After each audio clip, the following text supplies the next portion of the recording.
பின்னாட்கள்ல நல்லா இருந்தது காரணம் யோபுவோட பயோடேட்டா ரொம்ப கிளியரா இருக்கு. அவர் வீட்டுல இருந்தாலும் அவர் உத்தமனா இருக்கிறாரு, தொழில்ல இருந்தாலும் உத்தமனா இருக்கிறாரு, வெளிநாட்டுக்கு போனாலும் உத்தமனா இருக்கிறாரு, எங்க இருந்தாலும் நல்லா இருக்கிறாரு.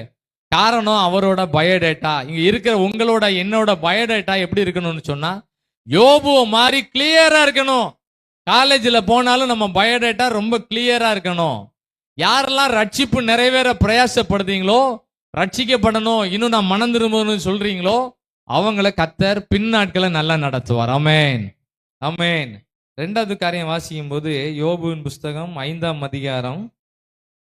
யோபு எப்படி இருக்கிறான்னு பாருங்க. யோபு 5ஆம் அதிகாரம்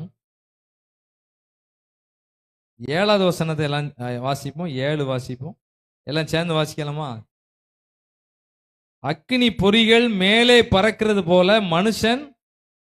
யோபுவுக்கு ஒரு பெரிய தெளிவு என்னன்னா, ஏன் எனக்கு மட்டும் இப்படி நடக்கு, ஏன் எனக்கு மட்டும் நடக்குது கேள்வி எல்லாரும் சொல்லுதாங்க.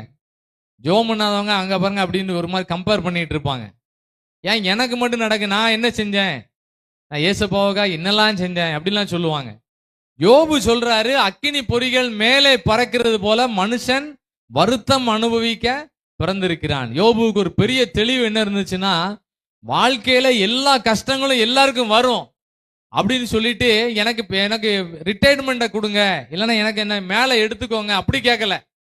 நிறைய பேர் ஜெபிக்கிற காரியம் என்ன ஜெபம் பண்ணுவாங்க, நான் மேலே வாரேன் ஆண்டவரேன்னு சொல்லுவாங்க. இந்த ஜெபத்தை யாருமே பண்ணக்கூடாது. எந்த ஜெபம் பண்ணக்கூடாது? மேலே வாரேன்னு யாரும் கேட்காதீங்க. இந்த உலகத்துல நிறைய ப்ராஜெக்ட் நம்ம கொடுத்திருக்கிறாரு, நிறைய வசதி வாய்ப்புகளை கொடுத்திருக்கிறாரு, நிறைய ப்ராஜெக்ட் கொடுத்திருக்கிறாரு. அதை சப்மிட் பண்ணி ஆண்டவர் வெரி குட்னு சொல்லணும். அதுக்கு பிறகுதான் என்ன மேல மேல போறதை பத்தி கர்த்தர் யோசிப்பாரு. யோபு சொல்றாரு, மனுஷன் வருத்தம் அனுபவிக்க பிறந்திருக்கிறான்னு சொல்லிட்டு, நான் இனிமே ஜெபம் பண்ண மாட்டேன், இனிமே நான் பைபிள் வாசிக்க மாட்டேன், நான் சர்ச்சைக்கு போக மாட்டேன் அப்படின்னு தீர்மானம் எடுக்கல. அவர் என்ன சொல்றாராம் பாருங்க அடுத்த வசனத்துல. 8வது வசனம் வாசிங்கலாம் சேர்ந்து. ஆனாலும் நான் தேவனை நாடி என் நியாயத்தை அவரிடத்தில். அவர் சொல்றாரு, எனக்கு பல கஷ்டங்கள் இருக்கு. இந்த ஜெப முகாம்ல இருக்க யாருக்கு தான் கஷ்டம் இருக்கு? எல்லாருக்கும் கஷ்டம் இருக்கு. எல்லாருக்கும் பல கஷ்டங்கள் இருக்கு. இப்ப அதை யோசித்தோம்னா தூக்கமே வராது, அவ்வளவு கஷ்டங்கள்லாம் இருக்கு. என்ன செய்ய போறோம், அடுத்து என்ன நடக்க போகுது, என்ன எப்படிலாம் நம்ம இருக்க போறோம், அடுத்த வருஷம் எப்படி இருக்க போறோம், அடுத்த மாசம், ஒவ்வொரு கேள்வி நிறைய இருக்கு.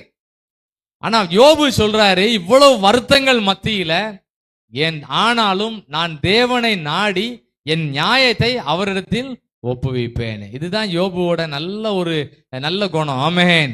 உங்க குணம், வீட்டுல என்ன துக்கங்கள் இருந்தாலும் அதை எப்படி